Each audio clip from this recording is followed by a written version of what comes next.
स्वागत। आज हम एक दिलचस्प स्रोत सामग्री पर थोड़ी गहराई से नजर डालने वाले हैं। हाँ। हमारे सामने एना हुआंग के उपन्यास किंग ऑफ ग्रीड की एक हिंदी समीक्षा है। अच्छा। और ये किताब उनकी जो किंग्स ऑफ सिन सीरीज है उसकी तीसरी कड़ी है। हाँ, तीसरी।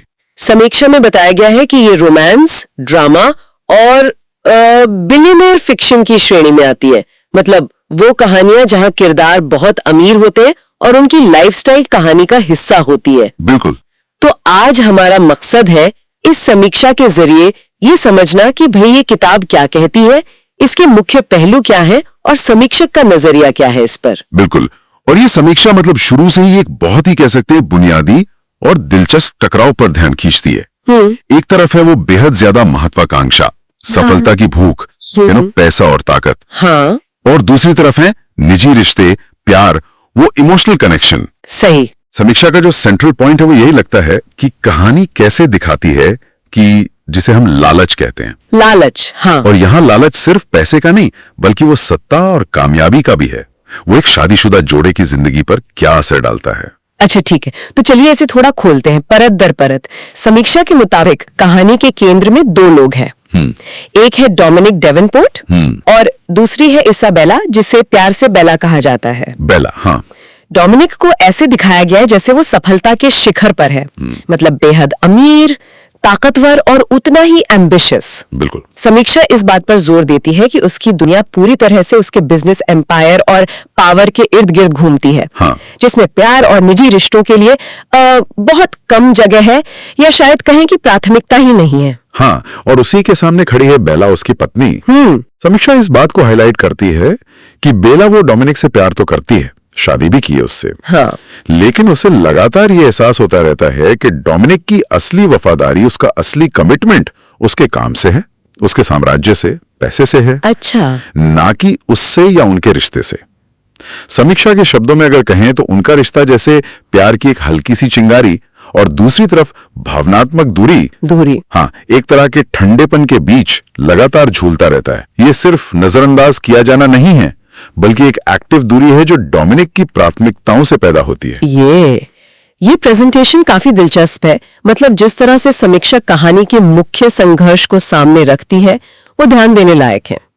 ऐसा लगता है कि कहानी सिर्फ एक अमीर आदमी और उसकी पत्नी के बीच के टेंशन के बारे में नहीं है, बल्कि ये डोमिनिक के सफर के बारे में है।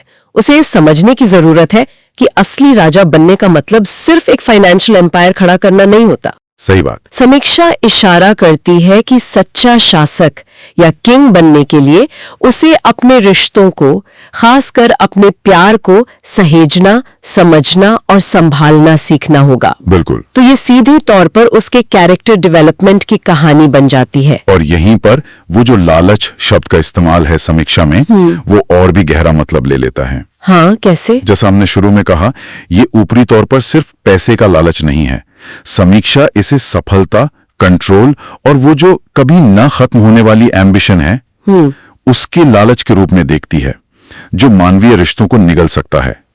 ये उस तरह का लालच है जो किसी इंसान को इतना सेल्फ सेंटर्ड बना देता है कि वो अपने आसपास के लोगों की इमोशनल जरूरतों के प्रति अंधा हो जाता है। सही। समीक्षा इस बात पर जोर देती है कि किताब ये दिखाती है कि कैसे यही अथाह महत्वाकांक्षा एक रिश्ते को तोड़ने के कगार पर ला सकती है। लेकिन क्या समीक्षा ये भी संकेत देती है कि ये लालच सिर्फ बुराई है, सिर्फ डिस्ट्रक्टिव ही है, या इसमें कोई और पहलू भी है? ये अच्छा सवाल है। समीक्षा थोड़ी बारीकी से बात करती है इस पर।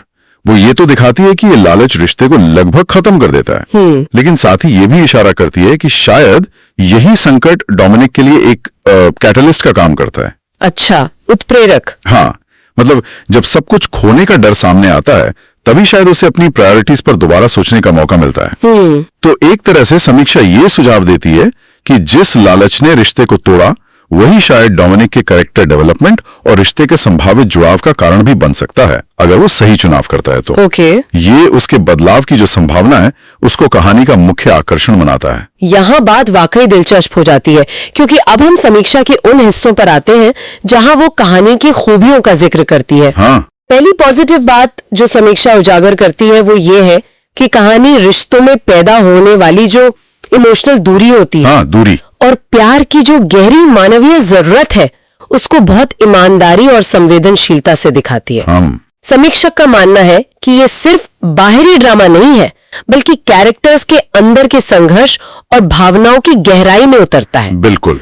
और इस पॉइंट को थोड़ा और खोलें तो समीक्षक शायद ये कह रहे हैं कि कहानी इस बात को पकड़ती है कि कैसे दो लोग एक ही छत के नीचे रहते हुए भी मीलों दूर हो सकते हैं। सही। खासकर जब एक साथी की महत्वाकांक्षाएं दूसरे की भावनात्मक जरूरतों पर हावी हो जाती हैं।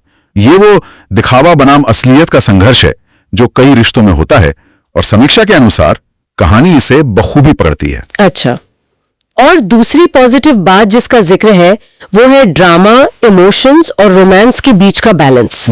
बैलेंस। समीक्षा का कहना है कि कहानी इन तीनों चीजों का एक अच्छा मिक्सचर पेश करती है। ऐसा नहीं लगता कि कोई एक पहलू दूसरे पर पूरी तरह हावी हो जाता है। हाँ, और ये संतुलन जरूरी भी है। समीक्षा शायद ये इशारा कर रही है कि कहानी न तो पूरी तरह से मेलोड्रामा बन जाती है, न ही सिर्फ रोमांटिक पलों पर टिकी रहती है, और न ही भावनाओं के बोझ तरह दब जाती। एक अच्छा बैलेंस जो है वो पाठक को बांधे रखता है। सही। ड्रामा कहानी को आगे बढ़ाता है, रोमांस इमोशन कनेक्शन पैदा करता है, और इमोशंस कहानी को गहराई देते हैं। बिल्कुल। समीक्षा के अनुसार ये किताब इन तीनों के बीच एक सही तालमेल बिठाने में कामयाब रही है। और तीसरी और शायद सबसे ज्यादा ध्यान खींचने वाली पॉजिटिव बात, समीक्षा कहती है कि डोमिनिक और बेला का रिश्ता यथार्थवादी यानी रियलिस्टिक और दिल को छू लेने वाला है। हाँ, ये इंटरेस्टिंग है। ये मुझे थोड़ा चौंकाता है क्योंकि हम बिलियनियर फिक्शन की बात कर रहे हैं, एक ऐसा जॉनर जो अक्सर थोड़ा असलियत से परे, थोड़ा फैंटेसी जैसा माना जाता है। हाँ। तो समीक्षक का इसे यथार्थवादी कहना, इसके क्या मायने हैं? ये वाकई अहम पॉइंट है। अगर हम इसे बड़ी तस्वीर में देखें तो समीक्षक का यथार्थवादी कहने का मतलब शायद ये नहीं है कि अरबपतियों की लाइफस्टाइल यथार्थवादी है। अच्छा। बल्कि उनका इशारा शायद उन भावनाओं और संघर्षों की ओर है जो रिश्ते के कोर में है। समीक्षा ये बता रही है कि चाहे किरदार कितने भी अमीर क्यों ना हो, उनके रिश्ते की समस्याएं जैसे कम्युनिकेशन गैप, इनसिक्योरिटी, प्रायोरिटी का संघर्ष, प्यार और एक्सेप्टेंस की जरूरत, ये सब यूनिवर्सल और रियलिस्टिक हैं। हाँ, ये तो है। शायद समीक्षक ये महसूस करते हैं कि कहानी धन दौलत के ग्लैमर के बावजूद ह्यूमन इमोशंस की सच्चाई को पकड़ने में सफल रही है।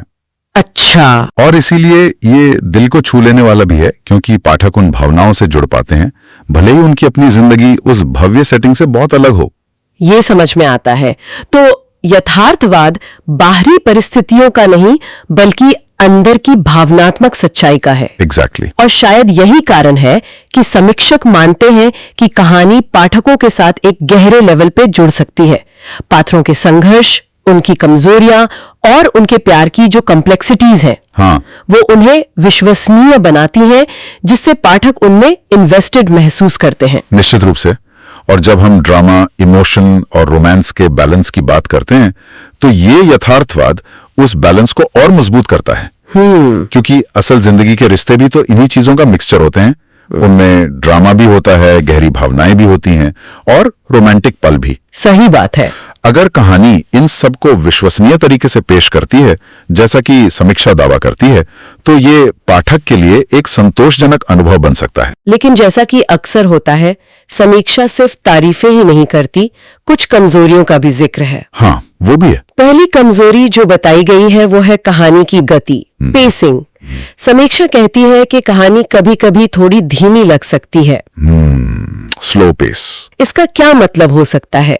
क्या ये उबाऊ होने का संकेत है? देखिए, ये थोड़ी सब्जेक्टिव चीज है, और समीक्षा शायद इसी ओर इशारा कर रही है। अच्छा। धीमी गति का मतलब अलग-अलग रीडर्स के लिए अलग-अलग हो सकता है। जी। कुछ के लिए इसका मतलब हो सकता है कि कहानी में बाहरी एक्शन या प्लॉट के बड़े मोड़ कम हैं और ज्यादा ध्यान इंटरनल थॉट्स और इमोशंस पर है। तो ऐसे पाठक जो तेज रफ्तार, इवेंट ड्रिवन कहानी पसंद करते हैं, उन्हें ये धीमी लग सकती है, शायद उबाऊ भी। ओके। दूसरी ओर कुछ पाठक कैरेक्टर्स की साइकोलॉजी, उनके रिश्तों की बारीकियों और इमोशनल डेवलपमेंट को धीरे धीरे खुलते हुए देखना पसंद करते हैं। हाँ। उनके लिए ये धीमी गति असल में गहराई और यथार्थवाद जोड़ने वाली चीज हो सकती है। समीक्षा बस इस पहलू को उजागर कर रही है ताकि पाठक अपनी पसंद के अनुसार निर्णय ले सकें।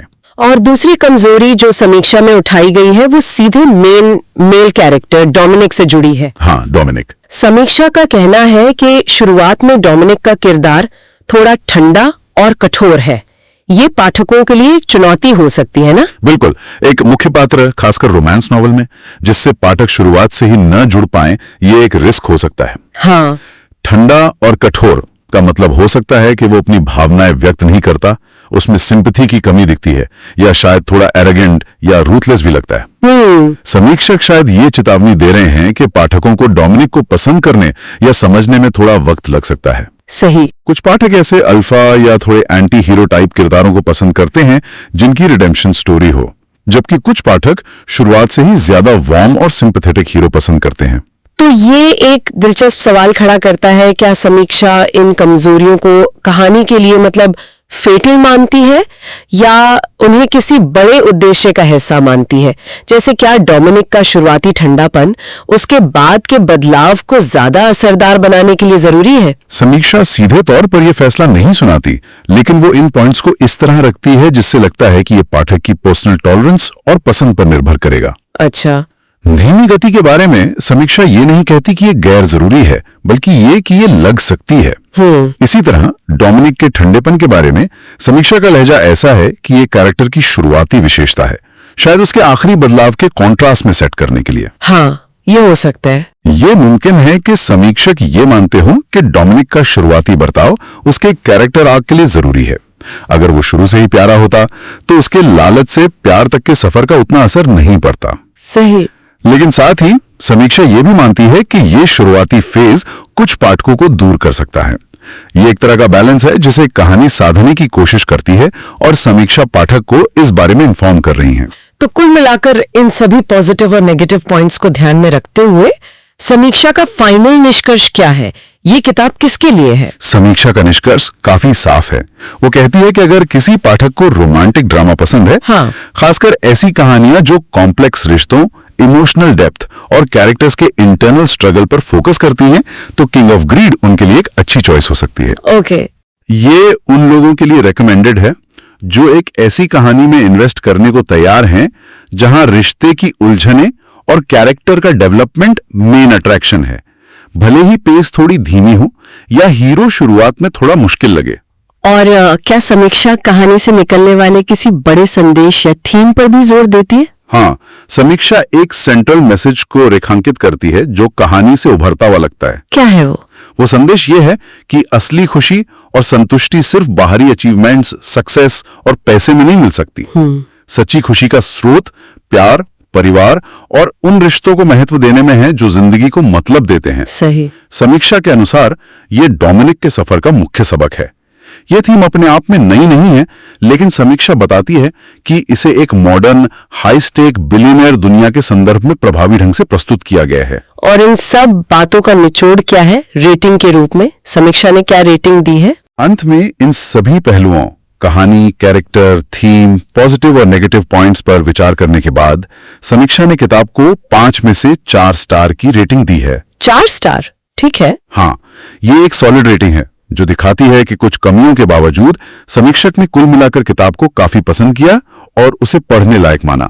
4 स्टार रेटिंग आमतौर पर यह संकेत देती है कि कहानी अच्छी तरह से लिखी गई है, इमोशनली इंपैक्टफुल है और अपने जॉनर के फैंस को संतुष्ट करेगी, भले ही ये पूरी तरह से परफेक्ट ना हो। इस पूरी समीक्षा का विश्लेषण करने के बाद क्या कोई ऐसा विचार है जो आपके मन में अटक गया हो? कुछ ऐसा जो इस चर्चा से परे सोचने पर मजबूर करता हो? हाँ, एक बात जो मेरे जहन में घूम रही है वो ये है कि ये कहानी, जैसा कि समीक्षा में बताया गया है, मॉडर्न लाइफ के एक बहुत ही रेलेवेंट और अक्सर दर्दनाक टेंशन को छूती है। कौन सा टेंशन? ये तनाव है बाहरी सफलता की, वो जो कभी न खत्म होने वाली खोज है। ज्यादा पैसा, ज्यादा पावर, ज्यादा अचीवमेंट। हाँ। और दूसरी तरफ है आंतरिक शांति, पर्सनल सेटिस्फैक्शन और गहरे मानवीय रिश्तों की जरूरत। इन दोनों के बीच बैलेंस बनाने का संघर्ष। डोमिनिक का कैरेक्टर, उसकी वो एक्सट्रीम एम्बिशन और उसके टूटे हुए रिश्ते इसी बड़े स्ट्रगल का एक ड्रामेटिक चित्रण लगते हैं। ये सच है। ये सिर्फ फिक्शनल कैरेक्टर्स की कहानी नहीं लगती, ये संघर्ष तो बहुत से लोगों की जिंदगी में किसी न किसी रूप में मौजूद है। बिल्कुल, और यही बात सोचने पर मजबूर करती है। महत्वाकांक्षा अपने आप में बुरी चीज नहीं है, नहीं, लेकिन जब ये इतनी हावी हो जाती है कि हमारे रिश्तों, हमारी इमोशनल जरूरतों और यहाँ तक कि हमारे अपने वैल्यूज पर भारी पड़ने लगे, तो उसकी कीमत क्या होती है? सही सवाल है। ये समीक्षा और शायद ये किताब भी हमें इसी सवाल पर विचार करने के लिए प्रेरित करती है। हम अपनी महत्वाकांक्षाओं और अपनी निजी जिंदगी के बीच संतुलन कैसे बनाते हैं? सफलता का असली मतलब क्या है? हाँ, समीक्षा के अनुसार ये कहानी इन्हीं जटिल सवालों को एक इमोशनल और ड्रामेटिक कॉन्टेक्स्ट में पेश करती है, और शायद यही इसकी सबसे बड़ी रेलेवेंस है। ये पाठक को सिर्फ एक कहानी नहीं, बल्कि अपने जीवन की प्राथमिकताओं पर भी एक नजर डालने का मौका दे सकती है।